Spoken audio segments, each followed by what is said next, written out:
اب عذاب قبر جو ہے، قبر کے اندر جو انسان کا عذاب ہے تو وہ بھی عالم برزخ کا عذاب ہے۔ میرے رسول کریم صلی اللہ تعالی علیہ وسلم نے نا کچھ چیزوں سے پناہ مانگی ہے، خود حضور نے، رسول کریم علیہ السلام نے پناہ مانگی۔ حضور فرمانے لگے اے اللہ مجھے کنجوسی سے، بخیلی سے پناہ عطا فرما، اور حضور نے باقاعدہ پناہ مانگی ہے کہ اے اللہ مجھے ارذل العمر ہونے سے پناہ میں رکھ، جب عمر اتنی زیادہ ہو جائے کہ وجود کے حصے کام کرنا چھوڑ جائیں، اس سے پناہ مانگی۔ اور خود میرے نبی پاک علیہ السلام نے قبر کے عذاب سے پناہ مانگی۔ یہ تعلیم امت کے لیے کہ تم بھی پناہ مانگو عذاب قبر سے۔ قبر کا عذاب برحق ہے، قبر کے لیے تیاری کر کے رکھنا، اپنی قبر کو یاد رکھنا، مر جانے کو یاد رکھنا۔ حضرت سعد بن معاذ رضی اللہ تعالیٰ عنہ کا جب جنازہ تھا تو صحابہ کرام فرماتے ہیں حضور نے نماز جنازہ کی امامت فرمائی تو قبر کے تیار ہونے میں کچھ دیر تھی، تو رسول کریم صلی اللہ علیہ وسلم زمین پر بیٹھ گئے اور ایک لکڑی سے حضور زمین کوریدنے لگے۔ ہم محو انتظار تھے کہ اللہ کے رسول صلی اللہ علیہ وسلم سر مبارک اٹھائیں، ہمیں کو نصیحت کریں۔ فرماتے حضور نے سر اقدس اٹھایا تو حضور کی آنکھوں میں آنسو تھے، اور رو کے حضور فرمانے لگے، رو کے کہ اس قبر کے عذاب سے رب کی پناہ مانگو اور اس کے لیے تیاری کر لو، یہ بڑا سخت دن ہے۔ رو کے حضور نے فرمایا، رو کے۔ آج تو لوگ مذاق بناتے ہیں، کچھ فقیر صوفی درویش کہلانے والے بھی، وہ کہتے ہیں یہ جو مولوی بتا رہا ہے نا قبر میں بچھو ہوں گے، سانپ ہوں گے، یہ تو مولوی اپنی قبر بتا رہا ہے، ہمارا اس سے کیا لینا دینا ہے۔ خدا سے ڈریں۔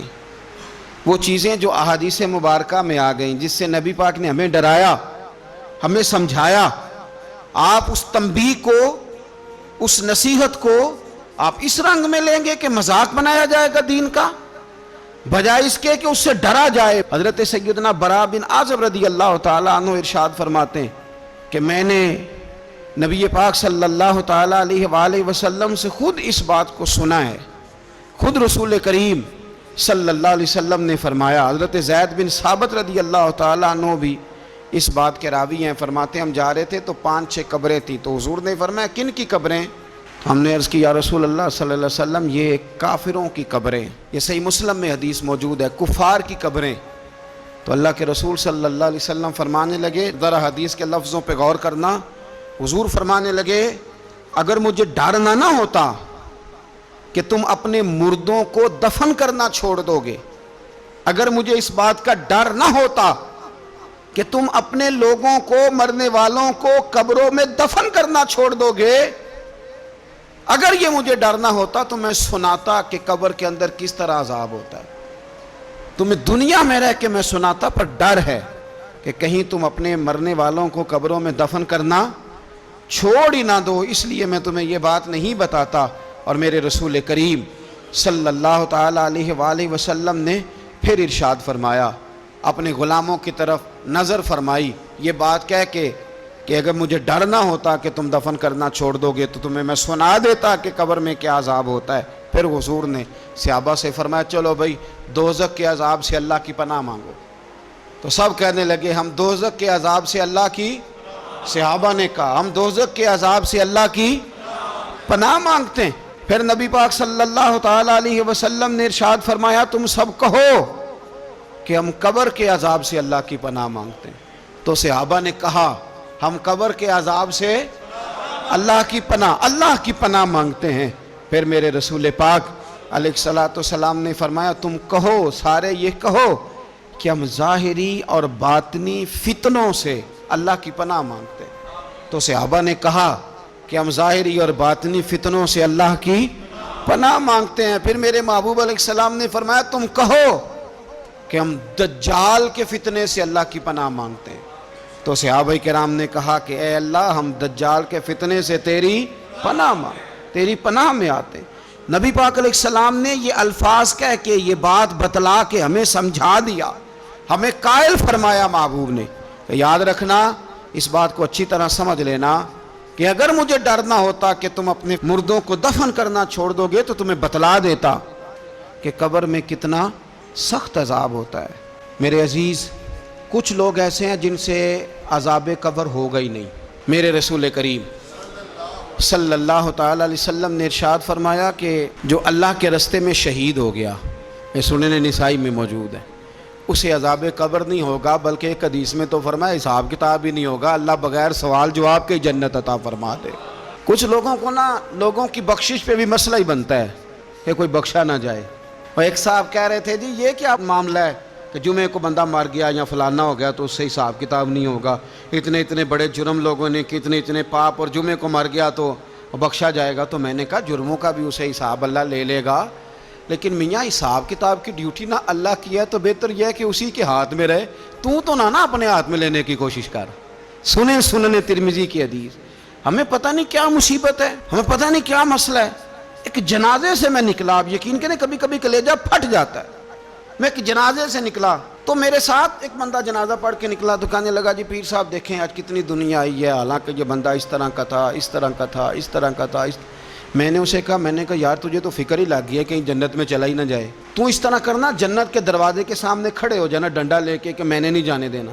شرم آنی چاہیے ہمیں. اللہ فرماتے ہیں جنت اتنی چوڑی ہے جتنے زمین و آسمان، اس کی چوڑائی زمین اور آسمان کے برابر ہے. تو ہم تو اپنے علاوہ کسی کو جانے نہیں دینا چاہتے جنت میں. اور بس کریں، جنت خدا کا فضل ہے، اور اللہ فرماتے ہیں میرا فضل میں جسے چاہتا ہوں عطا کرتا ہوں. یہ سنن ترمذی کی حدیث، اور اس کے راوی حضرت عبداللہ ابن عمر رضی اللہ تعالیٰ عنہ. نبی پاک علیہ السلام نے فرمایا جو مسلمان جمعے کے دن یا جمعے کی رات کو فوت ہو اس کو اللہ تعالیٰ قبر کی آزمائش سے محفوظ رکھتا ہے. جو جمعے کی رات فوت ہو جائے یا جمعے والے، یعنی جمعے رات اور جمعے کی درمیانی رات چلا جائے یا جمعے والے، تو اللہ اسے عذاب قبر سے. تو میرے عزیز جو بندہ شہید ہو اس سے عذاب قبر نہیں ہوتا. جو آدمی جمعے کے دن یا جمعے کی رات چلا جائے اسے بھی عذاب قبر نہیں ہوتا. اور میرے رسول کریم صلی اللہ تعالیٰ علیہ وسلم نے فرمایا جو بندہ ایک دن اور ایک رات، یہ حدیث صحیح مسلم میں، سنن ترمذی میں، مصنف عبد الرزاق میں موجود ہے، ایک دن اور ایک رات اللہ کی رضا کے لیے اسلامی سرحد پہ پہرا دے. میں اور آپ سوئے ہوئے ہیں، لیکن وہ لوگ جو فوجی بارڈروں پہ کھڑے ہیں، دیکھو مدینے والے محبوب کس کس پہ کرم فرماتے ہیں. ساری عمر نہیں، 24-25 سال کی سروس نہیں، فرمایا ایک دن اور ایک رات اللہ کی رضا کے لیے جو اسلامی سرحد پر پہرا دے، مسلمانوں کو کافروں سے بچائے، رب اسے عذاب قبر نہیں دے گا، اسے اللہ تعالیٰ اپنے فضل سے معاف فرما دے گا. ایک رات اور ایک. تو آپ کیا سمجھتے ہیں کہ ان فوجیوں کی کوئی چھوٹی شان ہے؟ ان کا کوئی چھوٹا مرتبہ ہے؟ ایک دن اور ایک رات اگر یہ پہرا دیں تو اللہ انہیں اتنا انعام عطا کرتا ہے. اسی طرح سن لو، یہ ذرا غور سے سننا، ابن ماجہ کی حدیث، اور اس کے علاوہ مسند ابو یعلا میں موجود حدیث کے راوی حضرت ابو ہریرہ رضی اللہ تعالی عنہ، حضور صلی اللہ تعالیٰ علیہ وسلم نے فرمایا جو شخص بیماری سے فوت ہوا، قربان جاؤں میرے محبوب نے بیماری کا نام ہی نہیں لیا، فرمایا کوئی بھی بیماری ہو، فرمایا جو آدمی بیماری سے فوت ہوا اللہ اسے شہادت کی موت عطا فرمائے گا، اور وہ عذاب قبر سے اور قبر کے امتحان سے بھی محفوظ رہے گا. اور حضور فرماتے ہیں اس کو صبح اور شام جنت کے باغوں میں سے رزق دیا جائے گا. جو کسی بھی بیماری سے مرا، یہ لوگ بیماری سے مر رہے ہیں تو لوگوں نے اچھوت سمجھ رہے ہیں. اچھوت، یہ اچھوت نہیں ہے، اس لیے کہ لوارث نہیں، یہ خدا رسول کے ماننے والے ہیں. تم انہیں اچھوت کہہ رہے ہو اور مدینے والے رسول انہیں شہید فرما رہے ہیں. حضور نے فرمایا جو بیماری سے مرے شہید ہے، وہ قبر کے عذاب سے محفوظ رہے گا اور جنت کے باغوں میں سے اللہ رزق دے گا. لوگ کہتے ہیں دیکھو جی بڑا تانگ ہو کے دنیا سے گیا ہے، تو اس بندے کو بھی عذاب قبر نہیں ہوتا. اسی طرح جو بندہ سورہ ملک پڑھتا ہے، سنن ترمذی میں حضرت ابن عباس سے روایت ہے کہ حضور صلی اللہ علیہ وسلم کے ایک صحابی نے ایک جگہ خیمہ لگایا تو وہاں سورہ ملک پڑھنے کی آواز آتی تھی، کوئی بندہ پڑھنے والا نظر نہیں آتا تھا. جب حضور کی بارگاہ میں عرض کیا تو فرمایا وہاں قبر تھی اور قبر کے اندر بیٹھ کے میرا صحابی سورہ ملک کی تلاوت کر رہا.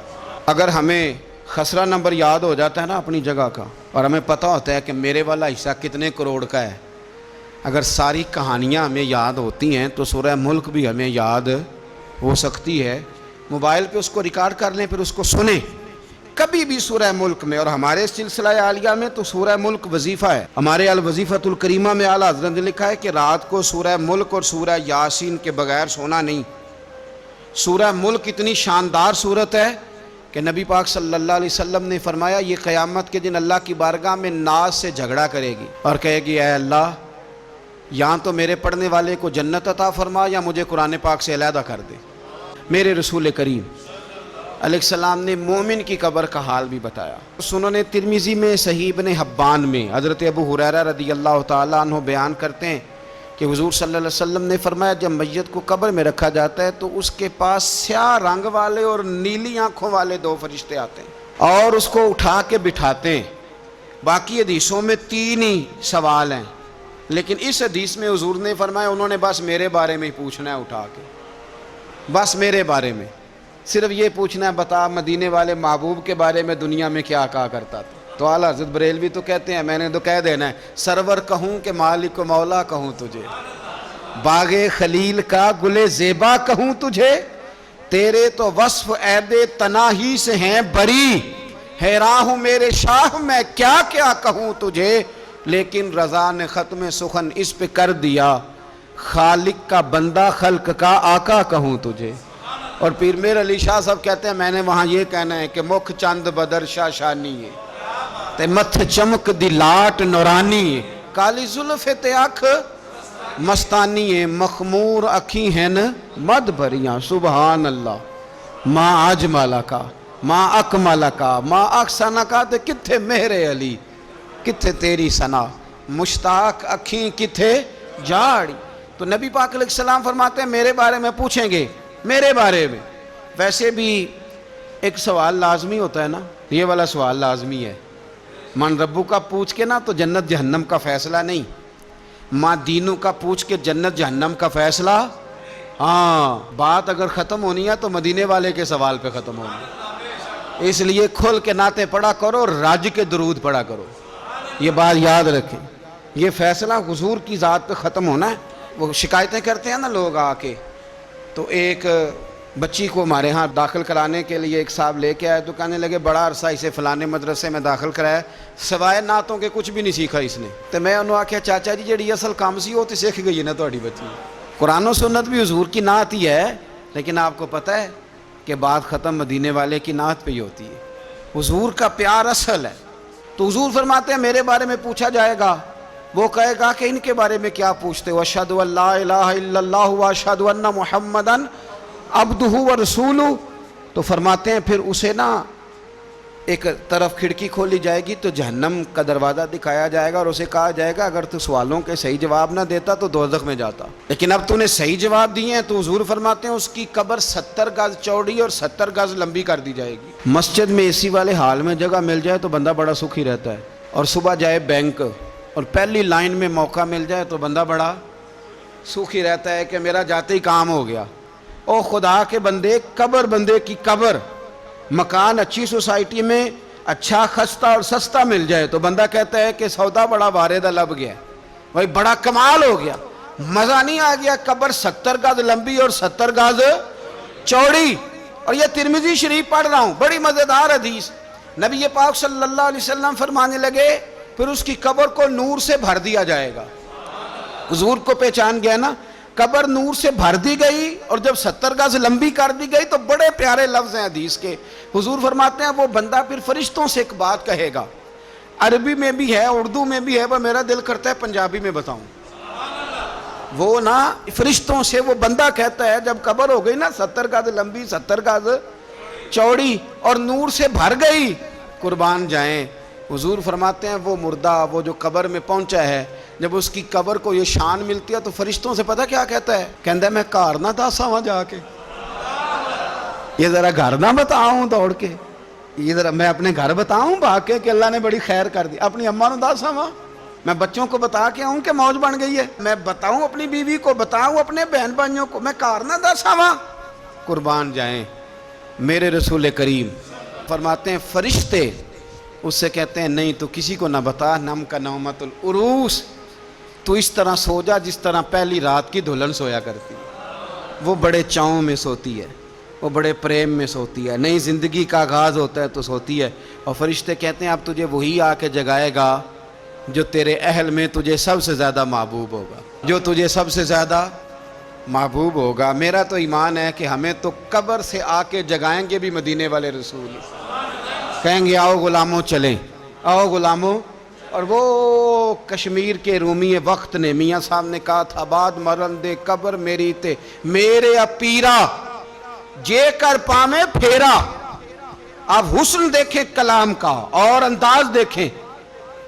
بعد مرن دے قبر میری تے میرے اپیرا جے کر پامے پھیرا. تے قبر دے وچوں ہڈیاں اٹھ کے مجرا کر سن تیرا. ایک دفعہ آ تو صحیح، میں لوگوں کو وجد کر کے دکھاؤں گا کہ دیکھو نا وہ آج آئے ہیں، وہ آئے ہیں میرے مزار پہ. آج دیکھو ذرا رنگ تو دیکھو کس طرح نرالا اور انوکھا ہو گیا. وہ خود آئے ہیں. مومن کی قبر جنت کا باغ بنے گی، اسے نوازا جائے گا، اسے دیا جائے گا، اسے عطا کیا جائے گا.